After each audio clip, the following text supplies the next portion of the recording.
Person নন গ্রাটা declare করে ফেরত না যান, আমি একদম লিখে দিতে পারি যে এর কারণে বাংলাদেশের স্বাধীনতা বিপন্ন হবে। এত বড় কিছু হয়ে গেলে বলতেছেন, তারপরে ভারত বসে আছে, এটা যদি মনে করেন তাহলে বোকার সরকার আছে। তার বক্তব্যের এই ভালোবাসার গানের ভেতর দিয়ে অন্য ইঙ্গিত আছে।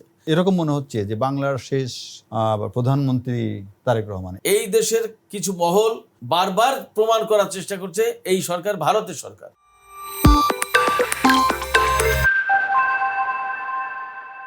প্রিয় দর্শক, আসসালামু আলাইকুম। বাংলা নিউজের নিয়মিত আয়োজন এডিটরস চয়েসে আপনাদের স্বাগত জানাচ্ছি। আজকে আমাদের সঙ্গে স্টুডিওতে রয়েছেন সিনিয়র সাংবাদিক এবং আন্তর্জাতিক সম্পর্ক বিশেষজ্ঞ জনাব সিরাজুল ইসলাম। সিরাজ ভাই, আপনাকে স্বাগত আমাদের স্টুডিওতে। অন্যদিকে রয়েছেন সামরিক বিশেষজ্ঞ, সামরিক বিভাগের সাবেক সেনা কর্মকর্তা কর্নেল অবসরপ্রাপ্ত মহসিনুল করিম। করিম ভাই, আপনাকে স্বাগত জানাচ্ছি। প্রিয় দর্শক, আজকে আমরা যে বিষয় দুটো নিয়ে আলোচনা করব সেটা হচ্ছে বাংলাদেশ সীমান্তরক্ষী বাহিনী বিজিবি এবং ভারতীয় সীমান্তরক্ষী বাহিনী বিএসএফ এর মধ্যে সম্প্রতি একটি বৈঠক হয়েছে দিল্লিতে, এবং সেই বৈঠকে দুপক্ষের সম্মিলিত কোনো ব্রিফিং হয়নি, সম্মিলিত কোনো বিবৃতি আসেনি, বিচ্ছিন্নভাবে হয়েছে এই বিষয়টা নিয়ে। এবং সেখানে পুশিন বা সীমান্ত হত্যা নিয়েও গুরুত্বপূর্ণ কোনো আলোচনা হয়েছে এমন বিষয়টিও আসে নাই। কিন্তু মানুষের মধ্যে রয়েছে এই সীমান্ত হত্যা নিয়ে এবং পুশিন নিয়ে বাংলাদেশের মানুষের ক্ষোভ রয়েছে। সেই বিষয়গুলো যখন আলোচিত না হয় বা সেটা নিয়ে প্রকাশিত না হয়, তখন মানুষের মধ্যে একজন ক্ষোভ তৈরি। অন্যদিকে আমরা দেখছি বাংলাদেশের নবনিযুক্ত হাই কমিশনার ত্রিবেদী, উনি এসে ঢোকার সময় দীনেশ ত্রিবেদী বললেন যে এক আকাশ এক সীমান্ত। আবার বললেন কথাও যে আমরা এই 140-এর সঙ্গে 20 কোটি যোগ করে দিলাম, ব্যাস তাহলে তো ভালোই হলো। এরকমের যে কথাগুলো, এগুলো বাংলাদেশের সার্বভৌমত্বের সঙ্গে সাংঘর্ষিক কিনা এই বিষয়গুলো নিয়ে আমরা আলোচনা করব। সেই জন্য আমরা প্রথমেই চলে যাব জনাব মহসিনুল করিমের কাছে। করিম ভাই, আপনি কীভাবে দেখছেন দীনেশ ত্রিবেদীর বক্তব্য এবং বিডিআর বিএসএফ এর এই বৈঠকটা? এই দুটোর মধ্যে তো একটা সম্পর্ক আছে, যে দীনেশ ত্রিবেদী কী করছে, তারপরে দিল্লিতে মিটিংয়ে কে কী বলতেছে, ভারতীয় ডিপ্লোমেসি এবং তাদের যে সমস্ত স্টেট মেশিনারি, এরা কিন্তু খুব ক্লোজ কোঅর্ডিনেশনের কাজ করে। কোথায় দিল্লিতে কি হচ্ছে, আর দীনেশ ত্রিবেদী পা ফেলেই বললো যে এই যে আমি হেঁটে চলে আসলাম, আমার মনে হচ্ছে আমি একই দেশে আছি। এবং সে যেভাবে বললো যে 140-এর সাথে 20 যোগ হয়ে 160 কোটি লোক, আমরা যদি একটা ক্রিকেট টিম তৈরি করি, মানে যে আভাসটা, এটা কিন্তু মারাত্মক একটা জিনিস। এবং এর সাথেই দেখেন দিল্লিতে যে মিটিংটা হলো কখন, যখন আমাদের বর্ডারে এই যাবৎকালের হায়েস্ট পুশিন এবং টেনশন চলছে, যেটা নিয়ে কোনো তাকে অ্যাড্রেসই করা হয় নাই। আমি আমার 3-4 বছর চাকরিতে বিডিআরে আমি একটা অনুষ্ঠান আয়োজনের সাথে ছিলাম ডিজি লেভেলে, আর আমি 5টা বা 6টা হবে সেক্টর লেভেলে তাদের সাথে আমি ফ্ল্যাগ মিটিং করেছি। আমি যেহেতু সেক্টরের স্টাফ ছিলাম, এগুলো আয়োজনের সব কিছু আমার হাতে করতে হতো। তো ওইখানে আগে থেকে কিন্তু এজেন্ডা পাঠানো হয়, ওরাও পাঠায় আমরাও পাঠাই। তো ডিজি লেভেলের মিটিংয়ের এজেন্ডা আসে, এজেন্ডার উপরে সব সেক্টর থেকে মতামত নেওয়া হয়, তারপরে আমাদের রাইট আপ তৈরি করা, এবং সেটা নিয়ে জাস্ট এখানে পার্লামেন্ট প্রসিডিংয়ের মতো কথা হয়তো হয়েছে। কিন্তু এই জিনিসগুলো জয়েন্ট স্টেটমেন্টের মাধ্যমে কিন্তু সাধারণ মানুষের কাছে পৌঁছে সাংবাদিক সম্মেলন হয়। তো এখানে তো বোঝা যাচ্ছে যে ওইখানে আপনি যে কয়েকটা ইস্যু খুব বলেছেন মারাত্মক, যেটা হলো যে পানির কথাটা আপনি বলেন নাই, বাট এটা কিন্তু একটা বড় ধরনের একটা সমস্যা হতে যাচ্ছে, এটা নিয়ে আমাদের কথা বলতে হবে। কিন্তু পুশিন, সীমান্ত হত্যা, এই যে ইস্যুগুলো, এগুলো নিয়ে কিন্তু কোনো কথাবার্তা হয় নাই। একটা বিষয় আপনি যেটা বলেন, ডিজি লেভেলে যে আগেই এজেন্ডা দেওয়া, সেক্ষেত্রে বাংলাদেশেই বিজিবিরা যখন যান তার আগেই কিন্তু আগের দিনই তারা তাদের এজেন্ডা পাঠিয়ে দিচ্ছে। কিন্তু ভারতের পক্ষ থেকে, বিএসএফের পক্ষ থেকে মাত্র 1 ঘন্টা আগে বাংলাদেশের প্রতিনিধি দলকে এই এজেন্ডা জানানো হয়েছে। এটাও কিন্তু পত্রিকায় এসেছে। না, এটা তো একটা স্বাভাবিক আলোচনার একটা প্রতিবন্ধকতা। তাদের পয়েন্টগুলো আমরা পেলে, আমরা যে সেটের উপরে আমাদের তো বক্তব্য সাজাতে হয়, লিখতে হয়, এবং তাদের এজেন্ডায় আমরা যেটা জেনেছি, আগের দিনও বলেছি, পুশিন বা সীমান্ত হত্যা নিয়ে কোনো কথা বলা ছিল না। অন্যদিকে বাংলাদেশের এজেন্ডায় এই বিষয়গুলো ছিল, এবং বাংলাদেশের প্রায় এই বিষয়ে প্রায় 23টা না কতটা জন্য এজেন্ডাভুক্ত ছিল, কিন্তু ওদেরটা জানা যায়নি মাত্র 1 ঘন্টা আগে। এই বিষয়গুলো, অর্থাৎ এই যে হিডেন বিষয়গুলো আপনি যেটা বলছিলেন। না, এখন এটা তো গেল, কিন্তু আপনি যে মারাত্মক যে বিষয়টা হতে গেছে, যে ত্রিবেদী সাহেব আসছেন হেঁটে, ওখানে রিসিভ করতে গেছে উইথ ফুল প্রোটোকল। উনি কিন্তু এ পর্যন্ত টেক ওভার করে নাই, তার কিন্তু ডিপ্লোম্যাট হিসাবে কোনো এখনও স্ট্যাটাস তৈরি হয় নাই। তাকে রিসিভ করতে গেছে যারা প্রোটোকলের লোকজন গেছে, সাংবাদিক গেছে, এবং খুবই লজ্জাস্কর একটা প্রশ্ন করেছে এক সাংবাদিক যে আপনারা বড় দেশ, বাংলাদেশি একজন সাংবাদিক, বাংলাদেশি সাংবাদিক, আপনারা আমাদের লালন পালন করবেন। হাউ ডিসগ্রেসিং! এক প্রাইম মিনিস্টার, এক ফরেন মিনিস্টার বলছিল যে স্বামী স্ত্রীর সম্পর্ক, এর থেকেও জঘন্য কথা এটা। একজন সাংবাদিকই বরং সাংবাদিক তাকে এই ধরনের কেউ কথা বলতে বলে পারে। উস্কে দিয়েছে, আচ্ছা, আমাদের যাই হোক, দেশেরই সাংবাদিক। হ্যাঁ, তো এইগুলো নিয়ে উনি যখন আসতেছে, ওনার বক্তব্যে মনে হলো যে ওনাদের যে পরিকল্পনা, দেখেন আপনি যদি একদম গোড়ার দিকে যান, আমাদের ভারতীয় উপমহাদেশ যখন ভাগ হয় তখন এবং তার আগের যে এনভায়রনমেন্ট, যে সিপাহী বিপ্লব এবং তার আগের থেকে ইংরেজ শাসন, আপনি দেখেন বাংলার শেষ স্বাধীন নব আমরা বলি না, আপনি কোনো এক সময় আমার এরকম মনে হচ্ছে যে বাংলার শেষ প্রধানমন্ত্রী তারেক রহমান, এরকম একটা আমরা এইভাবে বলবো না, এখনই না, না, বলা ঠিক নয়। আমি বলছি যে ওইটা আমরা কি জন্য বলেছিলাম, আমি মিলাই এই দুইটা। সেটা হলো, দেখেন নবাব সিরাজউদ্দৌলা কিন্তু রাইটলি ধরেছিল যে এই বিদ্রোহ যে হতে যাচ্ছে বা ইংরেজরা টেক ওভার করবে, এদের লিডারশিপে কে আছে? Lord Clive. লর্ড ক্লাইভকে কিন্তু সে একদম প্রকাশ্যে বলেছিল যে তোমাকে আমি মাথা কামিয়ে ঘোল ঢেলে বের করে দেবো পাশ থেকে। এবং তার সাথে যে রায়দুর্লভ, তারপরে জগৎ শেঠ যারা ছিল, তাদেরও তো কি হাল হবে সেটা তো জানাই যায়। নবাব সিরাজ এই কাজটা যদি করতো তাহলে আমরা পরাধীন হতাম না।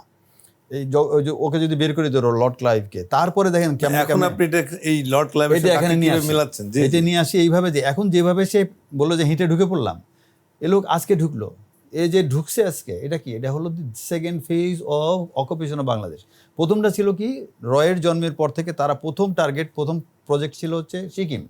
সিকিমকে যেভাবে তারা আয়ত্ত করেছিল, বাংলাদেশের জন্য এখন হুবহু সেম পদ্ধতি তারা ফলো করছে। এখানে 5ই আগস্টের ঘটনা পরে কি এখনো ইন্ডিয়ার এই স্বপ্ন দেখা সঠিক কিনা, বা আপনি সেই যেটা স্বপ্নেরই বলছেন তো এইভাবে সেটাই বলছি, সম্ভব কিনা? মানে বাংলাদেশের মানুষ যে অভ্যুত্থান ঘটিয়েছে সেটা তো 15 বছর ধরে শেখ হাসিনার দাসত্বের বিরুদ্ধে। অর্থাৎ মাত্র কয়েকদিন হলো যে তারা শেখ হাসিনা পালিয়ে ইন্ডিয়ায় আসলেন, সেই প্রেক্ষাপটে আবার বাংলাদেশ নিয়ে ভারতের এরকম চিন্তা করা, এটা আমি মনে করি কল্পনা, কুসুম কল্পনা। আপনি এইভাবে দেখছেন কেন? এটা আপনি যে এটা মনে করলে হবে না। ভারত একটা রাষ্ট্র, তার এত বড় মেকানিজম, তার এত গোয়েন্দা বাহিনী, এত টাকা বাংলাদেশের ঢাকে, বাংলাদেশও তার পেটের মধ্যে একটা টিউমার, সে তো কখনোই শান্তিতে নাই। আর এত বড় কিছু হয়ে গেলে বলতেছেন তারপরে ভারত বসে আছে, এটা যদি মনে করেন তাহলে বোকার সরকার আছে। ভারত বসে নাই। ভারত কি করছে দেখেন, এই বিষয়টা না, আমি জাস্ট একটু শেষ করি, মানে মানুষের বোঝার জন্য, যে সিকিমে যেটা করেছে, অশান্তি ক্রিয়েট করছে, তারপরে আর্মি ঢুকাই দিচ্ছে, মানে at one stage say physically occupy করেছে, রাজাকে অ্যারেস্ট করেছে, তারপরে রাজতন্ত্র বিলোপ করে একটা রাজনৈতিক দল গঠন করেছে লেনদুত দর্জির নেতৃত্বে। সে সিকিম কংগ্রেস যখন ইলেকশন করে জিতছে, ইলেকশন থেকে প্রথম অধিবেশনেই তারা বিল নিয়ে আসছে যে তারা ভারতভুক্ত হতে চায়, সবাই তারা ভোট দিছে। তো বাংলাদেশের জন্য দেখেন, ওইখানে যেরকম সন্ত্রাসের রাজত্ব কায়েম করে মানুষের মুখ বন্ধ করে রাখছিল, বাংলাদেশে 15 বছর ওইটা হয়েছে। এই সংসদে যদি সে বিল আনতো যে আমরা ইন্ডিয়ার অন্তর্ভুক্ত হতে চাই, রাস্তা কি আসতো? আজকেই দেখেন, এই ত্রিবেদী এত বড় একটা কথা বলার পর রাস্তা কেউ নামছে? রাস্তায় যে কেউ নামবে না, কথাটার মারপ্যাচ অনেক হয়তো ধরতে পারে না, বা মানুষের মধ্যে ধরতে পারবে না। বোধগম্যতা বাংলায় কথা বলছে ভাই, বাংলায় কথা বলছে। এতদিনের মুক্তিযোদ্ধারা এত কথা বলে, তারা রাস্তায় নামছে? এনসিপি রাস্তায় নামছে, জামাত রাস্তায় নামছে, বিএনপির কথা বাদ দিলাম। তো এরা যদি রাস্তায় নামতো তাহলে বুঝাই যান রাস্তায় না নামার জন্য কি করছে। বিডিআর ইনসিডেন্টের পরে দেখেন কেউ প্রতিবাদ করে নাই। এই প্রতিবাদ করবে না, তার যত রকম চপ জায়গা, ওয়েলিং, স্ক্রুইং সব করছে। এবারও কিন্তু তাই, এবারে এটা করেই কিন্তু তারা আসে। নাহলে তো বিজয় এত কথা বলার পরে রাস্তায় কেউ নামলো না, প্রতিবাদ করলো না। ওনার কথা ছিল ধোঁয়াশাপূর্ণ, অনেকটাই অস্পষ্ট। আপনি যদি ব্যাখ্যা করেন সেটার একটা ব্যাখ্যা বলি, ব্যাখ্যা নেন। ব্যাখ্যা আমি বলি, এই লোক হচ্ছে রাজনৈতিক নেতা, ডিপ্লোম্যাট আসবে হচ্ছে ডিপ্লোম্যাটিক করে লোক। এবার কেন রাজনৈতিক, মানে রাজনৈতিকভাবে যে কাজটা করা হবে সেটা কি, বাংলাদেশের ইন্ডিয়ার এম্বাসি ঢাকায় একটা, আর সব ডিভিশন একটা, তার ওই লোকগুলো সবই আছে। শুধু হাসিনার সাথে কয়েকজন না চলে গেছে, তার তো পুরনো লিঙ্ক, এজেন্ট সবই এখানে আছে। সে রাজনৈতিক নেতা হিসেবে এসে তো রাজনীতি করবে। দেখেন, একজন ডিপ্লোম্যাটের কিন্তু ইন্টারনাল পলিটিক্সে যেতে পারবে না, ইন্টারনাল ব্যাপারে সে হস্তক্ষেপ করতে পারবে না। জেনেভা ভিয়েনা কনভেনশনে পরিষ্কার এগুলো আছে। তার জন্য এগুলো এখন প্রযোজ্য না, বিকজ সে এখনও তার ক্রেডেন্সিয়াল দেয় নাই প্রেসিডেন্টের কাছে, সে রাষ্ট্রদূত এখন হয় নাই। যে অবস্থার সৃষ্টি হলো, এইটা হলো বিগিনিং। আমি প্রথমেই বলে নিছি না যে এরকম যদি হয় যে বাংলার শেষ, বাংলাদেশের শেষ, আমরা আপনার এই অশনি সংকেত বাস্তবায়িত হবে না এই বিশ্বাসী আমরা করি। স্বাধীন সর্ব বাংলাদেশ 71 সালে 30 লক্ষ মানুষের রক্তের বিনিময়ে অর্জিত স্বাধীনতা ওটাও তো- সহজে ভুলে ওটাও নিতে তো হবে 30 লক্ষ না। আমরা এটা বিশ্বাস করি না। আমরা বলি- আমরা আবার আপনার কাছে আসবো, তার আগে আমরা চলে যাই সিরাজ ভাইয়ের কাছে। সিরাজ ভাই, আপনি করিম ভাই যে ব্যাখ্যা করলেন, দীনেশ ত্রিবেদীর এই বক্তব্যকে আপনি কিভাবে ব্যাখ্যা করছেন, কিভাবে দেখছেন? এবং একই সঙ্গে দিল্লিতে যে বৈঠক হলো বিজেপি এবং বিএস, তার যৌথ বিবৃতি হলো না, কিন্তু যৌথ মানে আলাদা আলাদা হলো, ভিন্নতা একটার সঙ্গে একটা মিললো না। আর উনি আসার সময় যে কথা বলবেন, কিভাবে দেখেন? কূটনৈতিক শিষ্টাচার বহির্ভূত কিনা, বা এটা রাজনৈতিক উদ্দেশ্য? আপনাকে ধন্যবাদ এডিটর্স চয়েসের দর্শক শ্রোতা সবাইকে, ধন্যবাদ সহ আলোচক করিম ভাইকে, শুভেচ্ছা জানাচ্ছি। আপনি যে প্রশ্ন দুটো উত্থাপন করেছেন, এ দুটো খুবই জনগুরুত্বপূর্ণ বলা যায়। বাংলাদেশের সাথে, বাংলাদেশের স্বাধীনতার সার্বভৌমত্বের সাথে, বাংলাদেশের অস্তিত্বের সাথে, বাংলাদেশের স্বকীয়তার সাথে, বাংলাদেশের ইতিহাস, ঐতিহ্য এবং আমাদের সংস্কৃতি, আমাদের চিন্তা চেতনা, সমস্ত সব কিছুর সাথে জড়িত। কেন বলছি এত কথা? দীনেশ ত্রিবেদীর প্রথম কথা দিয়ে যদি শুরু করি, যে তিনি যেভাবে বলেছেন, এর দুটো পার্ট আছে।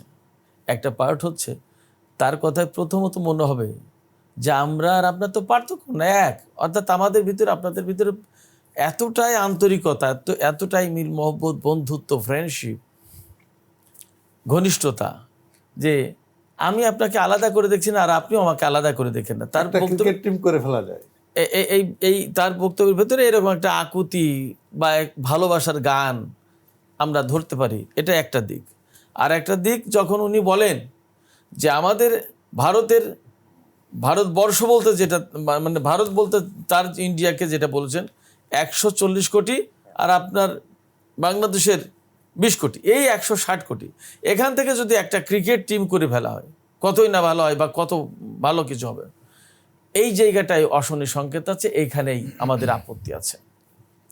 আপনার 140 কোটি আর আমার 20 কোটি মিলে একটা ক্রিকেট টিম হবে, তাহলে আমার অস্তিত্ব কোথায়? সেইটা আমি আর আপনি যে ক্রিকেট খেলে আন্তর্জাতিক ম্যাচে, এটা দরকার নেই, এটা দরকার এক দেশ হয়ে গেলাম। আমার অস্তিত্ব। ব্যাপারটা উনি এটাই ইঙ্গিত করছেন, এটা বলতেছেন তো? তিনি কি ইঙ্গিত করেছেন সেই ব্যাখ্যায় আমি পরে আসছি। আমি ওনার বক্তব্যের যে দুটো দিক থাকতে পারে, সেই দুটো দিক আমি আগে পরিষ্কার করি। তা যখন 160 কোটির ভিতর থেকে একটা টিম হয়, তখন আমার অস্তিত্ব কোথায়, সেই প্রশ্ন তো থেকে যাচ্ছে। কারণ স্বাভাবিকভাবেই বলবে যে আমার 140 কোটি থেকে তো 14টা প্লেয়ার আমার, আর তোমার 6টা, মোট মিলে 20 জন একটা টিমে ধরে নিচ্ছি, স্ট্যান্ড বাইটা এটা সেটা মিলে মোটমাট। তাহলে 14 জনের ভিতরে আমার 6 জনের অস্তিত্ব থাকে। অথচ আমি স্বাধীন বাংলাদেশ, সেটা স্বাধীন ভারত। তো তার স্বাধীনতা তার মতো করে, আমার স্বাধীনতা আমার মতো করে, আমার একটা স্বতন্ত্র টিম আছে, তো জাতীয় টিম আছে, আমরা খেলছি, তাদের বিরুদ্ধে খেলছি। এবং আমাদের প্রথম ম্যাচই, টেস্ট ম্যাচই হয়েছিল সম্ভবত ভারতের বিরুদ্ধে। জিতছি হারছি সবকিছু মিলেই। তো সেই জায়গায় এই যে তার বক্তব্য, তার বক্তব্যের এই ভালোবাসার গানের ভেতর দিয়ে অন্য ইঙ্গিত আছে। এই ইঙ্গিতটা ভালো, আপনার কি মনে হয়? এই ইঙ্গিতটা ভালো নয়। এই ইঙ্গিতটা তার মানে, দেখেন, বাংলাদেশের ব্যাপারে ভারতের ভেতরে কিন্তু কিছু বুদ্ধিজীবী, কিছু লোক, কিছু এজেন্ট, কিছু ব্যক্তি, সংগঠন বা গোষ্ঠী যাদেরকে লালন পালন করা হয়, তারা বাংলাদেশ ভারত এক করে ফেলার একটা স্বপ্ন দেখে। এই বাংলার মানচিত্রকে আলাদা মানচিত্র রাখতে চায় না। 7 সিস্টার এর ভিতরে আরেকটু একখণ্ড বাংলাদেশ কেন থাকবে, এইরকম করে একটা চিন্তা তারা কিন্তু লালন করে। এটা একদম আমার জোর করে বলার কোনো, তাদের সাম্প্রতিক সময়ে নানা টেলিভিশন টকশোতে, তো সেক্ষেত্রে আমরা দেখেছি। তো সেক্ষেত্রে যখন বাংলাদেশের নিযুক্ত ভারতের হাই কমিশনার এই ধরনের বক্তব্য দেয়, তখন কিন্তু আমরা সেই বক্তব্যকে ভালোভাবে গ্রহণ করতে পারি। ভালোবাসার গান একটা, আর আমার স্বাধীনতার সার্বভৌমত্বের প্রশ্ন। তার এই বক্তব্যের পরে বাংলাদেশ সরকারের পক্ষ থেকে কোনো মানে প্রতিক্রিয়া আমরা দেখলাম না। এই জায়গায় আমি এই কথা বলেও শেষ করব। প্রথম কথার রেশ ধরে বলবো যে এটা ডিপ্লোম্যাটের কথা না, এটা কূটনৈতিক শিষ্টাচার বহির্ভূত বক্তব্য অবশ্যই। এবং তার বক্তব্যকে আমরা ওই পর্যন্ত গ্রহণ করতে পারতাম যে ভারতের আকাশ, কলকাতা থেকে আমি এই বাংলাদেশে আসলাম, কোনো পার্থক্য তো মনে হচ্ছে না, দ্যাটস গুড। বাংলাদেশের আকাশ, বাতাস, এখানকার ভূপ্রকৃতি, মানুষের চেহারা, গায়ের রং, ভাষা সবই এক, ঠিক আছে, ভালো। কিন্তু আমরা যে আলাদা একটা রাষ্ট্র, এবং এই আলাদা একদম সাধারণভাবে হয়নি। অনেক ইতিহাসের সাথে জড়িত। সেই ইতিহাস, সেই আলাদা 47, অস্তিত্ব। 71 তারও আগে অনেক আপনি ইতিহাস আপনি আছে। এক কথায় আপনি আমার ভালোবাসার গান শুনে আমার অস্তিত্বকে আপনি নিয়ে নিতে পারেন, আমার ইতিহাস, আমার স্বকীয়তা, আমার স্বাধীনতা, সার্বভৌমত্ব নিয়ে নিতে পারেন? এটা হয় না। বাংলাদেশ সরকারের পক্ষ থেকে এই ব্যাপারে যদি প্রকাশ্য কোনো বক্তব্য না দিয়ে থাকে, তাহলে দেয়া উচিত বলে আমি মনে করি। পররাষ্ট্র মন্ত্রণালয় থেকে এই ব্যাপারে অবশ্যই ব্যাখ্যা চাওয়া উচিত, তাকে তলব করা উচিত। এসে বসার আগেই কিভাবে এই ধরনের বক্তব্য দেয়, এটা একটা ব্যাপার। এছাড়া আমি ডেফিনেটলি মনে করি যে সরকারের কাজ এবং কূটনীতির যে বিষয়গুলো, এইগুলো আসলে ওপেনলি যতটা হয় তার চেয়ে অনেক বেশি ব্যাকডোরে, ব্যাক চ্যানেলে হয়, আন্ডার দ্য টেবিল অনেক কিছু হয়। সেই জায়গা থেকে কি বক্তব্য গেছে বা কী ধরনের বক্তব্য যাবে বা আদৌ যাবে কিনা, এই সমস্ত বিষয় নিয়ে ভাবা উচিত সরকারের পক্ষ থেকে। এবং একটা বিষয় মনে রাখতে হবে, আমি ব্যক্তিগতভাবে মনে করি যে বিএনপি সরকার গঠন করেছে, এই সরকারকে বারবার এই দেশের কিছু মহল বারবার প্রমাণ করার চেষ্টা করছে এই সরকার ভারতের সরকার, ভারতের কাছে মাথা বিক্রি করে এসেছে, ভারতের কাছে নাকে খত দিয়ে ক্ষমতা এসেছে, এই ধরনের কথাবার্তা বলে প্রচুর সংখ্যক মানুষ। এই কথা কারা বলে? এটা বাংলাদেশে বহু সংখ্যক, এই যে এখনকার যারা বিরোধী দল তারাই তো সবচেয়ে বেশি বলে। সংসদে আপনি ভাবতে পারেন, স্বরাষ্ট্রমন্ত্রীর উপস্থিতিতে, প্রধানমন্ত্রীর উপস্থিতিতে একজন সংসদ সদস্য, বিরোধী দলীয় সংসদ সদস্য সালাউদ্দিন আহমেদ সাহেবকে বলছেন শিলং সালাউদ্দিন। অর্থাৎ এই সালাউদ্দিন সাহেবকে ভারত লালন পালন করেছে, 7 বছর ট্রেনিং দিয়েছে ভারতের এজেন্ট হিসেবে বাংলাদেশে কাজ করার জন্য, এবং তিনি এখন ক্ষমতায় বাংলাদেশ নির্বাচনের আগে এরকম প্রচারণা ছিল বলে। তো এই যে বলা, এইভাবে দেখানো, এর প্রতিবাদ যদি এখনই না করা হয়, এখনই যদি এই ধারণাটাকে যদি ডিমলিশ না করে দেওয়া হয়, নস্যাৎ না করে দেওয়া হয়, তাহলে এই সমস্ত কথা তারা প্রমাণ করে দেবে। তারা বলবে যে আমরা যে বলি সালাউদ্দিন, শিলং সালাউদ্দিন, এই সরকার ভারতের সরকার, এই সরকার ভারতের এজেন্ট, ভারতের হয়ে কাজ করছে, ভারতের স্বার্থ দেখে। এই কথা আমরা যে বলি, এই যে দীনেশ ত্রিবেদী এইরকম কথা বললো, এই সরকারের পক্ষ থেকে কোনো বাদ প্রতিবাদ কোনো কিছু করা হয়নি, দেখেন তাহলে ভারতের এজেন্ট হিসেবেই কাজ করছে এই সরকার, এভাবে প্রতিষ্ঠা করে দেবে। অতএব আমি মনে করি সরকারের পক্ষ থেকে এই ব্যাপারে জোরালো বক্তব্য দেওয়া দরকার। করিম ভাই, আপনার কাছে আবার আসছি যে উনি যে কথাটা বললেন যে সরকারের পক্ষ থেকে আসলে জোরালো প্রতিবাদ এখন পর্যন্ত আমরা শুনি নাই, এবং যে প্রচারণা মানে বিরোধী দল বা জামাত ইসলাম যে ধরনের প্রচারণা করেছে বিএনপি, সেই প্রচারণার বিপক্ষে দাঁড়িয়ে বিএনপির এখন কি করণীয় উচিত, বা রাজনৈতিকভাবে এবং কূটনৈতিকভাবে সরকারিভাবে কি করলে এই বিষয়টাকে, মানে এই দীনেশ ত্রিবেদীর এই কথার প্রতিবাদ করা দরকার, বা এটাকে খণ্ডন করা উচিত, বা তাকে ডেকে তলব করা উচিত বলছিলেন সিরাজ ভাই, এই বিষয়ে আপনার? শুনেন, আমরা একটা চন্দ্র বিজয় আমেরিকার ওটা একটা ছিল যে this is a simple step of a human being, but a giant simple step of a man, but giant step for the human being. চন্দ্র অভিযানের সময় এই কথা বলছে। আমি ওইটা এখানে নিয়ে এসে বলতে চাই যে দীনেশ ত্রিবেদীর বললেন আমি হেঁটে হেঁটে আসছি, সে কি জামা পরে আসছে খেয়াল করে দেখেন, সেখান থেকে ঠিক আওয়ামী লীগের ড্রেস পরে আসছে, সি। এবং এসে যে কথাগুলো বলতেছে, ইন্ডিয়ার জন্য সবচেয়ে দরকার কোনটা, Hasina to come back, all Awami League come back, set up তো আছেই, আমরা আমার আগের মতো চলে যাবে, এটাও করতে পারলে তো সবচেয়ে ভালো। তো এটা করতে চাই। আপনি যদি ক্রোনোলজি দেখেন, 47-এ কীভাবে আমরা একটা দেশ পেয়েছি, 47 থেকে 48 পর্যন্ত 565টা দেশীয় রাজ্য দখল করছে ইন্ডিয়া, এই নেহরু প্যাটেল মিলে। বাংলাদেশ যদি আলাদা কোনো আইডেন্টিটি থাকতো আদার দেন পাকিস্তান, তাহলে এটা হায়দ্রাবাদের মতো দখল করে নিত। এটা কিন্তু এরকম কোনো হয় না। অত্যন্ত গুরুত্বপূর্ণ কথা বলেছেন। যদি এরকম হতো যে বেঙ্গল যেভাবে তারা ভাগাভাগি চাচ্ছিল, যে দেশ যদি হোল ইন্ডিয়াও যদি একটা দেশ হয়, তাও বাংলা ভাগ করতে হবে, ওই কন্ডিশনে যদি বাংলা ভাগ করতো, বাংলা দখল করে এটা কেন্দ্রশাসিত একটা রাজ্য বানাইতো ইন্ডিয়া। তা আমরা তো ওইখান থেকে বেঁচে গেছি, মোহাম্মদ আলী জিন্নার বলিষ্ঠ নেতৃত্ব, আর মানুষের তখন এই জিনিসগুলো যে উই আর টু নেশন, এটা কিন্তু পরিষ্কার, এবং আল্লাহ বলছে আমরা টু নেশন, এই জিনিসটা মানুষের মধ্যে খুব প্রবল ছিল, এবং আমরা স্বাধীন হইলাম। এই যে উনি যখন আসলো তখন কী ঘটতেছে দেখেন, বর্ডারে পুশিং হচ্ছে, রংপুর নিয়ে নেওয়া হবে, একদম দাগ টানায় বলতেছে, এবং রংপুর যে লাইন দিয়ে ভাগ করবে সেই জায়গায় তারা করছে এই সমস্ত রাম মূর্তি এবং লক্ষণ কী সব মূর্তি বানায়, এত বড় একটা আয়োজন করছে 40 টাকা। হ্যাঁ, গাইবান্ধার পলাশবাড়িতে। এখন পলাশবাড়িতে এটাই করছে যেখানে মুসলিম জনসংখ্যা 85%। এরকম একটা জায়গায় কেন, হিন্দু অধ্যুষিত জায়গা হলে বলা যায় হ্যাঁ ওরা তো, এখানে সারা বাংলাদেশের হিন্দু সম্প্রদায়ের লোক যে তারা এক জায়গায় করবে, এবং এইখান দিয়ে যদি ডিভাইড করে। এবং আরও একটা কথা বলছে মারাত্মক, ওদের একজন থিঙ্ক ট্যাঙ্ক, সে বলতেছে যে আমরা এটুক কেটে নেব এবং বাংলাদেশে যত হিন্দু আছে তারা এখানে নিয়ে আসবো। চিটাগাং কেটে নেব, বাংলাদেশের যত হিন্দু এই 2 জায়গায় ভাগ করব, এবং 2 জায়গায় ভাগ করে যত মুসলমান আছে তাদেরকে ঠেলে দেবো বাংলাদেশের মধ্যে। এবং এইটা নিয়ে আমাদের এটা কিন্তু খুব রেসপন্সিবল থেকে বলা হচ্ছে। তো অ্যাট এ টাইম এই যে কথাগুলো হচ্ছে, সেই সময়ে পুশিন হচ্ছে, সব হচ্ছে, এগুলো কেন? তারেক রহমান যখন আসলো দেশে তখন লোকজন বিভিন্ন জায়গা থেকে কিন্তু প্রোপাগান্ডা তো রাও করেছে যে উনি মুসলিগা দিয়ে আসছে। আমি তারেক রহমান, জিয়াউর রহমানের ছেলে, খালেদা জিয়ার ছেলে, আমি এটা কিছুতে বিশ্বাস করি না যে মুসলিগা দিয়ে আসছে। কিন্তু আসার পরে যেমন ইউনূস গভর্নমেন্টের সময়, ইউনূস গভর্নমেন্ট তো বাংলাদেশে ঢোকার আগেই বলে আসছে যে ওরা যদি বাংলাদেশকে ডিস্টেবল করে তাহলে 7 সিস্টার ডিস্টেবল হবে। ডিস্টেবল হবে কিভাবে? বাংলাদেশ কিছু তো করছে।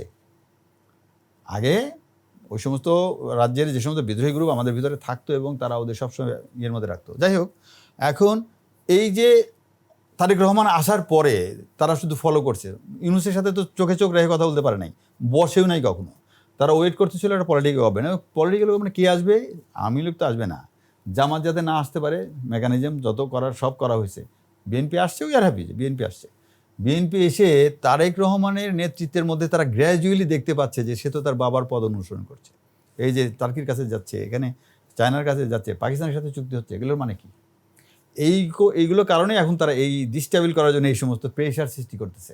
এইরকম একটা মুহূর্তে ত্রিবেদী সাহেব আসছে, যে পলিটিশিয়ান, এবং আমি যেটা বলছি তার যে নেটওয়ার্ক, আমি তো গোয়েন্দাদের চাকরি করেছি, আমি কিছু তো বুঝি, এবং রংপুরে আমি চাকরি করছি, আমি জানি যে এখানে তারা কীভাবে সংগঠিত। এমবেসির যে ব্রাঞ্চটা রাজশাহী, তার যে ডেপুটি অ্যাম্বাসেডর সে তো সবসময় এসে রংপুরে পড়ে থাকতো। আজকের কথা না তো, আজ থেকে 30-35 বছর আগের থেকে শুরু হয়েছে এগুলো। তো এই অ্যাম্বাসেডারগুলো যে আঞ্চলিক যে অফিসগুলো আছে, প্রত্যেকটা আঞ্চলিক অফিসের যে নেটওয়ার্ক আছে, আপনি গিজ করতেছে অন্তত 2 কোটি লোক এর সাথে জড়িত। এখন রাজনৈতিক নেতা আসছে অ্যাম্বাসেডর হিসাবে, সে এখন রাজনৈতিকভাবে এটাকে স্টেবল করবে, আবার তারা ক্ষমতা আসবে। এবং এই যে সিকিমের এক্সাম্পল দিয়ে হুবহু সেটা বাংলাদেশে করতে চায়, যখন হয় নাই তখন কী করেছে? যখন আমি ঢুকতে চাচ্ছি পারলাম, তখন আমি ফেরত এসে আবার লং ডিটোর নিয়ে যায়, আমি ঢুকবো।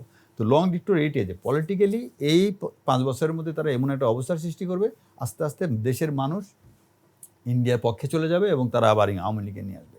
এই যে রাজনৈতিক মুভমেন্টটা আমি আপনাকে বললাম যে লর্ড ক্লাইভকে যদি ঘোলঢেলে সত্যি বিদায় করতো তাহলে বাংলা পরাধীন হতো না। আজকে যদি এই ত্রিবেদীকে আপনি মানে পার্সন নন গ্রেটা ডিক্লেয়ার করে ফেরত না যান, আমি একদম লিখে দিতে পারি যে এর কারণে বাংলাদেশের স্বাধীনতা বিপন্ন হবে। এটা করতেই হবে। দেশের সরকার করেনি তাতে কি আছে? মুক্তিযোদ্ধারা বসে আছে কেন? এনসিপি বসে আছে কেন? জামাত কেন বসে আছে? এনসিপি, তারপরে এই যে সমস্ত বিশ্ববিদ্যালয়ের ছাত্ররা এত বড় আন্দোলন করলো, তারা বসে আছে কেন? সব জায়গায় মধু, দুধ এগুলো দেওয়া হয়েছে, কত জায়গায় লুব্রিকেন্ট দেওয়া হয়েছে, কোথাও জায়গায় টাইট দেওয়া হয়েছে, কত জায়গায় লুজ করা হয়েছে। এইগুলো করে উনি স্টেপ ইন করলেন আওয়ামী লীগের পোশাক পরে। এটা সাধারণ জিনিস নয়, একটা simple step of Trivedi, but এটা এমন একটা স্টেপ। আমরা ব্যক্তি ত্রিবেদীকে না দেখে পুরো ভারতের একজন প্রতিনিধি হিসেবে যদি দেখি, তাহলে তাদের প্রতি যে বাংলাদেশের মানুষের অবিশ্বাস, হয়তোবা আমরা যে প্রত্যাশা করি যে ভারত তার স্বাভাবিক সম্পর্ক, দুই দেশের যে দ্বিপাক্ষিক সম্পর্ক সেটাই বজায় রাখবে, আমাদের সেই প্রত্যাশায় থাকবে। এই প্রত্যাশা শুধু করা হতো, এই প্রত্যাশার মধ্য দিয়ে দেশ এগোয়, কূটনীতি এগোয়, রাজনীতিকে আমরা সেদিকেই যাব।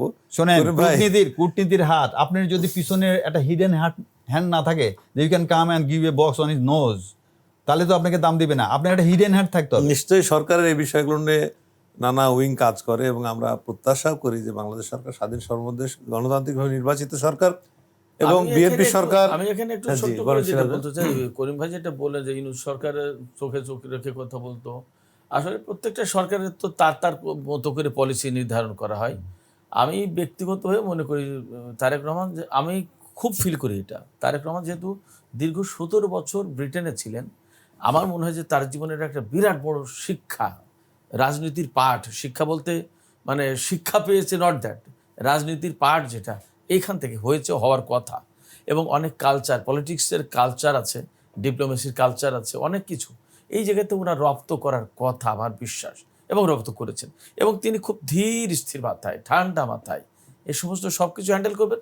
এবং যে কথা, ধরুন আমরা একটা কথা কয়েক রকমভাবে বলা যায়, অনেক চোখ রাঙানি দিয়ে বলা যায়, শক্ত টোনে বলা যায়, নরম করে শক্ত কথা বলা যায়, আবার একেবারে চুপ থেকে কাজের ভেতর দিয়েও করা যায়, অনেকভাবে করা যায়। তারেক রহমান সাহেব, আমার বিশ্বাস যে ইউনূস সরকার যে যে কাজটা করেছেন তা যে খুব বেশি ভালো হয়েছে আমি তাও বলবো না, কারণ সেভেন সিস্টার্সকে ডিস্টেবলাইজ করার জন্য উনি হুমকি দিলেন, তাতে কি হলো? আপনি আপনার অপোনেন্টকে সচেতন করে দিলেন, তাতে ভেতরে ভেতরে আপনি যা করতেছেন সেইটা চুপচাপ করলে কি আরো বেশি ভালো হতো না? এটা একটা ব্যাপার। আর একটা ব্যাপার হচ্ছে যে ইউনূস সাহেব আসলে কি বলবো, আমাদেরই সরকার ছিল তো, কি সংস্কার করেছে আর কি ভারত বিরোধিতা করেছে, আর ভারতের বিরুদ্ধে যে কি কি পদক্ষেপ নিয়েছে তা তো আমরা দেখতেই পাচ্ছি। কেমন? তো সে কথা তো বলে লাভ নেই, ওই ওই চ্যাপ্টার থাক। তারেক রহমানের সরকার, বিএনপি সরকার, বর্তমান সরকারের প্রসঙ্গে আসে, তাদের আমার মনে হয় যে যথেষ্ট ম্যাচুরিটি আছে। এবং আমি দেখেছি এই ম্যাচুরিটির কথা কেন বলছি, স্বরাষ্ট্রমন্ত্রী সালাউদ্দিন সাহেবের সামনে তার উপস্থিতিতে যখন একটা বাচ্চা ছেলে বলা যায় সংসদ সদস্য, আমি তার প্রতি সম্মান রেখেই বলছি, অনেক জুনিয়র, আমাদের জুনিয়র হবে, তিনি কবিতা আবৃত্তি করে শিলং সালাউদ্দিন বলছেন, এবং সালাউদ্দিন সাহেব কপালে হাত দিয়ে হাসলেন। আমি দেখেছি তিনি তার মতো করে তার ব্যবস্থা নেবে, পদক্ষেপ নেবেন। সরকার সরকারের মতো। আপনার অবজারভেশনগুলো ঠিক আছে, কিন্তু আমার হলো যে এই যেমন ধরেন যে বাংলার শেষ স্বাধীন নবাব, উনি কিন্তু কোনো এক্সপিরিয়েন্সড লোক না। আলিবর্দী পরে তার অনেকগুলো বয়সও কম ছিল, কিন্তু তারেক রহমানের ক্ষেত্রে আপনি যেটা বলছেন যে যে লেসনটা তিনি নিয়েছেন লন্ডনে বসে, এই পার্টটা হলো একটা স্ট্যান্ডার্ড ডেমোক্রেসি প্রসেস, ওয়েস্টমিনিস্টার ডেমোক্রেসিতে সেই পার্টটা নিয়েছে। এবং উনার যদি কোনো ইনপুট থাকে সেটা হয়তো MI6 এর কাছ থেকে হতে পারে, আমাদের পলিটিশিয়ানরা ইয়ে করছে। উনি দেশে আসছেন, উনারও কোনো এক্সপিরিয়েন্স নাই। না প্রাইম মিনিস্টার হওয়ার এক্সপিরিয়েন্স নাই। আমি বলি শেষ করি আগে, তো উনি এখানে এসে উনি যে কাজ করতেছেন বোঝা যাচ্ছে যে খুব ধীরে যাচ্ছেন। উনি কোনো হিংসাত্মক কোনো অ্যাকশন নেন নাই। উনি উনার বাড়ি দখলেও যায় নাই, উনি ওই বাবার নামের এয়ারপোর্ট চেঞ্জ করবে নাম এগুলো করেন, বরং এগুলো বোঝা যাচ্ছে যে উনি এগুলো পছন্দ করছেন না। উনার লোকজন তোর সময় যদি করেন বলে যায় ভাই চুপ করো, নিলাম চলে যাবো, এগুলোতে তার মেসেজ তো উনি দিয়েছেন যে এগুলোর কোনো দাম নাই। আমাদের বাংলার শেষ স্বাধীন নবাবের যেরকম পারিষদগুলো ছিল, মির্জাফর ছিল, উমিচাঁদ ছিল, জগৎ শেঠ ছিল, রায়দুল্লভ ছিল, এরা তো ওনার আশেপাশের লোক। আপনি কি মনে করেন না যে এরকম একটা সিনারিও তারেক জিয়ার চারপাশেও আছে? আমি তো এটা সিরিয়াসলি সন্দেহ করি। আপনার এই ধারণা আমরা মনে এবং করি যে এই জিনিসটা না, এটা এরকম হলে আপনি দেখবেন নাই হোক, আমরা এটা চাই না। দেখেন আপনি প্রধান সেনাপতির কথা যদি বলেন, আমি ওয়াকারকে শ্রদ্ধা রেখে বলছি যে এই দেশের আজকের এই অবস্থায় ফেরত আসা ওয়াকারের ভূমিকা 1 নম্বরে আসবে। কারণ সে যদি ওই সময় না বলতো যে উইল নট ফায়ার, তাহলে এই চেঞ্জটা আসতো না। উনিও কেবল সেনাপ্রধান হয়েছে, এবং আওয়ামী লীগ গভর্নমেন্ট তো ওনার আত্মীয়কে সেনাপ্রধান বানায়, মোটামুটি উনি জানে যে আমার ক্রাইসিস টাইমটা এখন হবে। তারপরে কি হলো, ওইখানে যেন উনি আছেন আর ওনার পারিষদ মধ্যে প্রেসিডেন্ট তো নিজে বসে আছে। এখন আসলো ত্রিবেদী। আপনি এটাকে সহজভাবে বা খুব সিম্পল চিন্তা করাই যাবে না।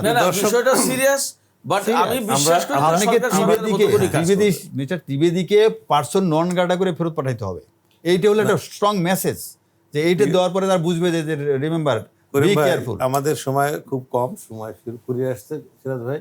আপনারা বা আমরা যে আলোচনা করলাম তার মধ্যে খুব গুরুত্বপূর্ণ কয়েকটা বিষয় সামনে চলে আসলো, যে এই ত্রিবেদীর এই বক্তব্যগুলো আমাদের খণ্ডাতে হবে অথবা প্রতিবাদ করতে হবে, তাকে তলব করতে হবে। এটা হচ্ছে মেসেজ। বাংলাদেশের মানুষ হচ্ছে স্বাধীনতা প্রিয়, এবং এই স্বাধীনতা যে অর্জন সেটা সবাই ধরে রাখতে চায়। এখানে যত শত্রু হোক, যত ষড়যন্ত্র করুক, বাংলাদেশের মানুষ স্বাধীনতার সঙ্গে, সার্বভৌমত্বের সঙ্গে কারোর সঙ্গে কখনোই আপোষ করবে না।